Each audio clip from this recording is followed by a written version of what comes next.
Praise the Lord everyone. मैं प्रेरित रमन हंस आप सब लोगों का परमेश्वर की पवित्र हजूरी में स्वागत करता हूं।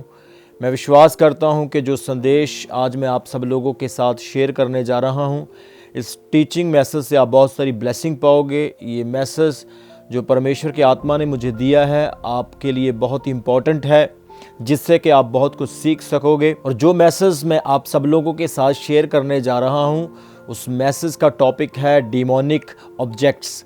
शैतान की कुछ ऐसी चीज़ें जो हमारे जीवन में होती है और जो उसको अट्रैक्ट करती है। मेरे प्रियो, शैतान किसी चीज़ में नहीं रहता है, लेकिन कुछ ऐसी चीज़ें होती हैं जो उन्हें अट्रैक्ट करती है। कई बार कुछ सामान, कुछ पुरानी चीज़ें, कुछ ऐसी चीज़ें जो शैतान को याद दिलाती है, उसे मेमोराइज़ करती है, उन चीज़ों से वो अट्रैक्ट होता है। इसलिए मैं आज जो टॉपिक आपके साथ शेयर करने वाला हूँ, अगर इस तरह की चीज़ें आपके घर में, आपकी लाइफ में है, तो उन्हें तुरंत अपने घर से, अपने जीवन से हटाएं, क्योंकि ये सारी चीज़ें डीमंस को, शैतान को अट्रैक्ट करती है। जैसे कि पवित्र शास्त्र बाइबल में यीशु मसीह ने कहा कि जब कोई दुष्ट आत्मा किसी से निकल जाती है तो वो सूखी जगहों पर घूमती है, और जब अपने लिए स्थान नहीं पाती तो वो वापस आती है और अपने साथ 7 और भयानक दुष्ट आत्माओं को लेकर आती है, और वो कहती है कि मैं अपने पुराने घर में जाऊंगी। और जब उसे झाड़ा बुहारा देखती है तो उस घर में आकर वो टिक जाती है, उस घर में आकर रहती है और उस घर का पहले से भी ज़्यादा बुरा हाल कर देती है। इसका अर्थ है कि उस घर में उसे कुछ ना कुछ ऐसा मिला जिसने अनक्लीन स्पिरिट को अट्रैक्ट किया और वो अपने साथ और भी बुरे आत्माओं को लेकर आई। तो अगर आपके अंदर परमेश्वर का आत्मा होगा, परमेश्वर की हजूरी होगी, शैतान आएगा तो सही, लेकिन वो अंदर एंटर नहीं हो पाएगा। वो देखता रहेगा कब दरवाज़ा खुले, वो देखता रहेगा कब मुझे जगह मिले और मैं इसके अंदर जाऊं, मैं इसे अपने पर्पस, अपने मकसद के लिए इस्तेमाल करूं। लेकिन जब आपके अंदर ऑब्जेक्ट्स होंगे, कुछ ऐसी चीज़ें जो शैतान को पसंद है वो होगी, तो वो आपकी लाइफ में आएगा, आपके शरीर को, आपके आत्मा को तोड़ेगा, करप्ट करेगा और आपके आत्मिक जीवन को ख़त्म करेगा। इसलिए मैं आपको बता रहा हूं कि अगर आपकी लाइफ में इस तरह के ऑब्जेक्ट्स हैं, इस तरह की चीज़ें हैं, तो उन्हें तुरंत हटाएं। आज मैं पवित्र शास्त्र बाइबल से बहुत अच्छा संदेश शेयर करने जा रहा हूं, और इसके अलावा जो आपने टाइटल देखा है इस वीडियो का, इस टीचिंग मैसेज का, उस टाइटल के ऊपर भी जल्दी बात करूंगा। हम एक वचन पढ़ेंगे, लेविया व्यवस्था, जिसे इंग्लिश में लेविटिकस कहते हैं, चैप्टर 26 26 अध्याय उसके 1 वचन से पढ़ेंगे। वहाँ पर लिखा है, परमेश्वर कहते हैं, तुम अपने लिए मूर्तें ना बनाना और ना कोई खुदी हुई मूर्ति या लाट अपने लिए खड़ी करना, और ना अपने देश में दंडवत करने के लिए नक्काशीदार पत्थर स्थापित करना, क्योंकि मैं तुम्हारा परमेश्वर यहोवा हूँ। तुम मेरे विश्राम दिनों का पालन करना और मेरे पवित्र स्थान का भय मानना, मैं यहोवा हूँ। यहाँ पर परमेश्वर इस्राएली लोगों को, जो परमेश्वर की निज प्रजा है, उन लोगों को संदेश देकर कहते हैं कि तुम मेरे लिए कोई मूर्ति ना बनाना, ना कोई खुदी हुई लाट मूर्ति, ना कोई नक्काशीदार पत्थर स्थापित करना, कुछ इस तरह का काम नहीं करना। जब आप एक्सोडस निर्गमन की किताब उसके 20 अध्याय उसके 4 वचन में पढ़ते हो, वहाँ पर लिखा है, परमेश्वर कहते हैं, तू अपने लिए कोई मूर्ति खोदकर ना बनाना, ना किसी की प्रतिमा बनाना जो आकाश में या पृथ्वी पर या पृथ्वी के जल में है।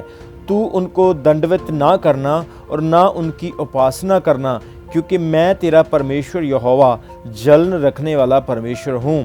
और जो मुझसे बैर रखते हैं उनके बेटे, पोतों और परपोतों को भी पितरों का दंड दिया करता हूँ, और जो मुझसे प्रेम रखते हैं और मेरी आज्ञाओं को मानते हैं उन हज़ारों पर करुणा किया करता हूँ।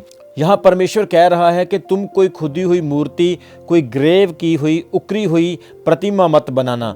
मतलब कि कोई ऐसी चीज़ तुम्हारे अंदर नहीं होनी चाहिए जिससे परमेश्वर निराश हो जाए। मेरे प्रियो, कोई ऐसी चीज़ जो परमेश्वर को पसंद नहीं है वो शैतान को पसंद है, क्योंकि परमेश्वर आत्मा है और परमेश्वर को हम किसी तस्वीर में नहीं बना सकते।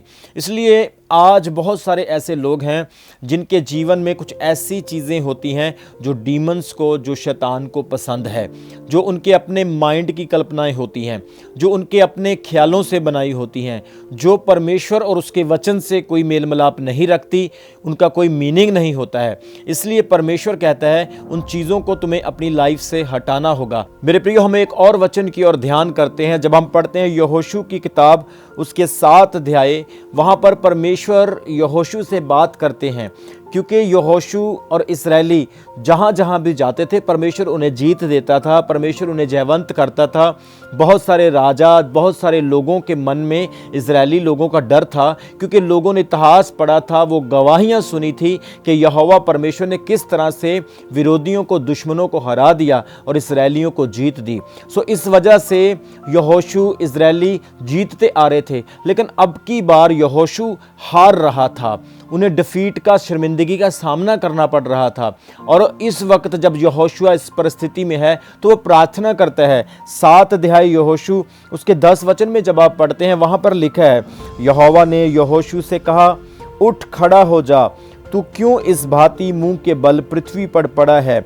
इस्राएलियों ने पाप किया है और जो वाचा मैंने उनसे अपने साथ बंधाई थी उन्होंने उसे तोड़ दिया है।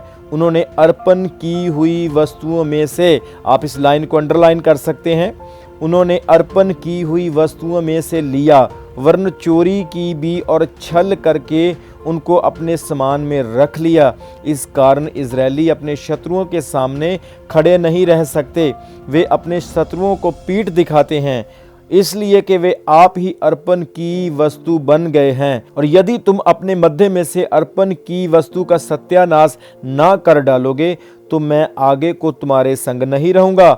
उठ, प्रजा के लोगों को पवित्र कर और उनसे कह, सवेरे तक अपने अपने को पवित्र कर रखो, क्योंकि इज़राइल का परमेश्वर यहोवा यूं कहता है, हे इज़राइल, तेरे मध्य में अर्पण की वस्तु है, इसलिए जब तक तू अर्पण की वस्तु को अपने मध्य से दूर ना करे तब तक तू अपने शत्रुओं के सामने खड़ा ना रह सकेगा।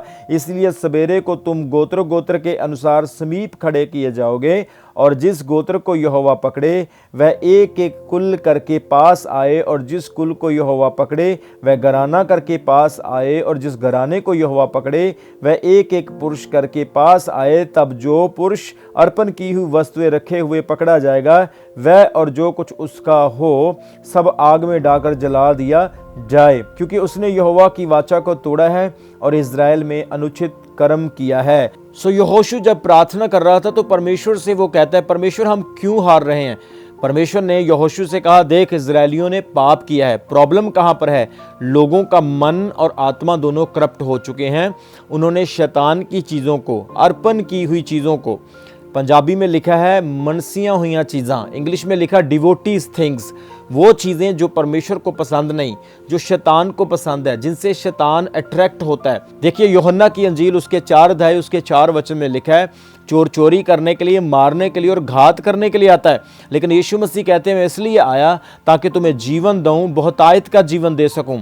सो प्रभु जब आपकी लाइफ में होगा, जब परमेश्वर आपकी लाइफ में होगा, जब आप परमेश्वर की आज्ञाओं को मानेंगे तो आपकी जिंदगी में जीवन आएगा, शांति आएगी, तरक्की आएगी, उन्नति आएगी, आप आत्मिक बनेंगे, प्रार्थनिक बनेंगे, आप रेवलेशन, दर्शन, ड्रीम्स देखने वाले होंगे। लेकिन जब शैतान आएगा, शैतान की चीज़ें आपकी लाइफ में आएगी, वो आपको करप्ट करेगा, आपके रिलेशनशिप को परमेश्वर से तोड़ेगा, आपको खुदा से दूर करेगा और आपको परमेश्वर की नज़रों में करप्टेड एक अपराधी व्यक्ति बना देगा। इसीलिए परमेश्वर ने इजरायली लोगों को, अपनी प्रजा को, मुझे और आपको कहा है कि तुम वो चीज़ें अपनी लाइफ में ना रखना जिन चीज़ों से शैतान खुश होता है और हमारा बनाने वाला परमेश्वर उदास होता है। याद रखें, जब आपके घर में कोई भी बुरी सुगंध वाली चीज़ आ जाएगी, आपके घर में कितने महंगे सोफ़े हों, फर्नीचर हो, घर का सामान हो, वो महंगी चीज़ें बेकार है, क्योंकि आप बदबू से 1 मिनट भी अपने घर में खड़े नहीं रह पाओगे। इसी तरह से जब अर्पण की हुई चीज़ें आपकी लाइफ में होगी तो परमेश्वर का आत्मा वहाँ पर नहीं ठहर सकेगा। तो मैं आज जो बता रहा हूँ कि इन चीज़ों को अपनी लाइफ से दूर करना है, ताकि आप लोग इन ऑब्जेक्ट्स की वजह से परमेश्वर के साथ ना टूट सको, आपका संबंध खुदावंत के साथ बना रहे। इसके साथ ही जब हम प्रेरितों के काम उसके 19 अध्याय उसके 11 वचन से ऑनवर्ड्स पढ़ते हैं, वहां पर लिखा है, परमेश्वर पौलुस के हाथों से सामर्थ के अनोखे काम दिखाता था, यहाँ तक कि रुमाल अंगोशे उसकी देह से स्पर्श कर कर के बीमारों पर डालते थे और उनकी बीमारियां जाती रहती थी और दुष्ट आत्माएं उनसे निकल जाती थी। परंतु कुछ यहूदी जो झाड़ा फूकी करते फिरते थे, यह कहने लगे कि जिनमें दुष्ट आत्मा हो उन पर प्रभु यीशु का नाम लेकर ये कहकर फूकें, जिस यीशु का प्रचार पौलुस कहता है, मैं तुम्हें उसी की शपथ देता हूँ। और सिकवा नामक के एक यहूदी महायाजक के 7 पुत्र थे जो ऐसा ही करते थे। 15 वचन में लिखा है, पर दुष्ट आत्मा ने उसको उत्तर दिया, यीशु को मैं जानती हूँ और पौलुस को भी पहचानती हूँ, परंतु तुम कौन हो? और उस मनुष्य ने जिसमें दुष्ट आत्मा थी उन पर लपक कर उन्हें वश में लाकर उन पर ऐसा उपद्रव किया कि वे नंगे और घायल होकर उस घर से निकल भागे। यह बात इफिसस के रहने वाले सब यहूदी और यूनानी भी जान गए और उन सब पर बड़ा बहस आ गया और प्रभु यीशु के नाम की बढ़ाई हुई। जिन्होंने विश्वास किया था उनमें से बहुतों ने आकर अपने अपने कामों को मान लिया और प्रकट किया। जादू करने वालों में से बहुतों ने अपनी अपनी पोथियां इकट्ठी करके सबके सामने जला दी और उनका दाम जोड़ा गया तो 50,000 चांदी के सिक्कों के बराबर निकला। 20 वचन में लिखा, इस प्रकार प्रभु का वचन बलपूर्वक फैलता और प्रबल होता गया। आमीन। हम यहाँ पर देखते हैं कि पौलुस की बॉडी से लोग कपड़ों को टच करते हैं और बीमारों पर डालने पर बीमार ठीक हो जाते हैं। दुष्ट आत्माएं पौलुस के डांटने पर निकल जाती है। कुछ यहूदी लोग पौलुस को देखकर कॉपी करने लगे और वो भी दुष्ट आत्मा को निकालने लगे। वहां पर एक व्यक्ति का जिक्र किया गया है, बाइबल कहती है, जिसका नाम सिकवा है और उसके 7 पुत्र हैं। ये महायाजक यहूदी है। इसने भी कहा कि हम क्यों ना यीशु मसीह का नाम लेकर दुष्ट आत्मा को निकालें। ये नाम बड़ा सामर्थी है, इस नाम में बड़ी ताकत है, हमारी शौहरत हो जाएगी, हम फेमस हो जाएंगे। तो उसने भी नाम लेकर प्रभु का दुष्ट आत्मा को निकाला और क्या हुआ कि दुष्ट आत्माएं उल्टा इनके ऊपर आकर अटैक करने लगी। दुष्ट आत्मा ने कहा, देखो तुम यीशु का नाम लेकर हमें निकाल तो रहे हो, हम यीशु को भी जानती हैं और पौलुस को भी जानती हैं, लेकिन तुम कौन हो? उन्होंने उन्हें पीटा, मारा, उन्हें नंगा कर दिया, उनका बुरा हाल कर दिया। इस चीज को देखकर इफिसस के लोग बड़े हैरान हुए, क्योंकि उन व्यक्तियों का बड़ा नाम था, वो बड़े फेमस थे, जादू टोना करने में बड़े माहिर थे और बहुत सारे लोगों को उन्होंने अपने फॉलोअर्स बनाया था। और जब इस काम को लोगों ने देखा कि उल्टा उनके ऊपर ही दुष्ट आत्मा झपट पड़ी है, तो उन लोगों की बेइज्जती हुई और परमेश्वर के नाम की महिमा हुई कि सचमुच यीशु मसीह का नाम जो है वो सही व्यक्ति ही इस्तेमाल कर सकता है, गलत व्यक्ति उसे गलत तरीके से यूज नहीं कर सकता है। तो इफिसस के लोगों ने विश्वास किया और प्रभु का वचन मान लिया। उस शहर का इतिहास ये है कि वहां पर जादू टोना बहुत होता था। लोग जादू टोने पर, ब्लैक मैजिक पर, तरह तरह के जादू टोनों पर विश्वास करते थे और लोगों ने बहुत सारी जादू टोने की किताबों को इकट्ठा करके उन्हें जला दिया और प्रभु यीशु मसीह पर विश्वास किया। यानी कि वो ऑब्जेक्ट्स जिनसे शैतान आता है, वो चीजें जिनसे शैतान अट्रैक्ट होता है, उन चीजों को ही उन्होंने जला दिया, उन चीजों को ही खत्म कर दिया ताकि शैतान अब उनकी लाइफ में ना आए। याद रखें, इन किताबों में शैतान नहीं, पर यह किताबें शैतान को अट्रैक्ट करती थी। किसी मूर्ति में शैतान नहीं, पर वो मूर्ति शैतान को बुलाती है। किसी ऑब्जेक्ट्स में, वो घड़ा हो सकता है, धागा हो सकता है, या वो कोई बोतल हो सकती है, कोई लकड़ी का पदार्थ हो सकता है, वो कोई झरना, कोई पानी, कोई लोहा, कोई सोने का, किसी भी चीज़ का वो यंत्र हो सकता है, वो कोई आकृति हो सकती है, वो कोई जानवर की आकृति हो सकती है। ये सारे ईवल डीमंस ऑब्जेक्ट्स हैं जिन्हें आपको अपनी लाइफ से हटाना होगा। मैं आपको बता दूं, मेरी सेवकाई में बहुत सारी ऐसी गवाहियां हैं जिन लोगों पर प्रार्थना की जो कि दुष्ट आत्माओं से, शैतान से ग्रस्त थे। कईयों को रात को नींद नहीं आती थी, उनको इचिंग होना, किसी ने आकर मारना, कईयों के साथ आकर शैतान ने गलत काम करना, उन्हें दिखाई देना, नींद में चलना, अपने घर के लोगों को ही मारने लग जाना, उल्टे सीधे काम करने, घास खा लेनी, पेट्रोल पी लेना, मिट्टी का तेल पी लेना, बहुत उल्टे सीधे काम। ऐसे लोग जो अपना पेशाब भी पी लेते थे, अपनी टॉयलेट, अपना मल भी खा जाते थे। इस तरह के लोगों के ऊपर जब प्रार्थना हुई, उनके अंदर से दुष्ट आत्माएं निकली, परमेश्वर ने फ्री किया। खुदा ने मेरे ऊपर ये रिवील किया कि इनके घर में कुछ ऐसे ऑब्जेक्ट्स हैं जिनकी वजह से डीमंस बार बार इनकी लाइफ में आते हैं। जैसे ही उन्होंने वो ऑब्जेक्ट्स हटाए, उन चीज़ों को, अर्पण की हुई चीज़ों को हटाया, उसके बाद डीमंस, अनक्लीन स्पिरिट उनके घर में नहीं आए। सो परमेश्वर के वचन में आज हम पढ़ रहे हैं कि कुछ ऐसी चीज़ें हैं जिनसे शैतान को प्यार है। शैतान उन चीज़ों की वजह से बार बार आता है।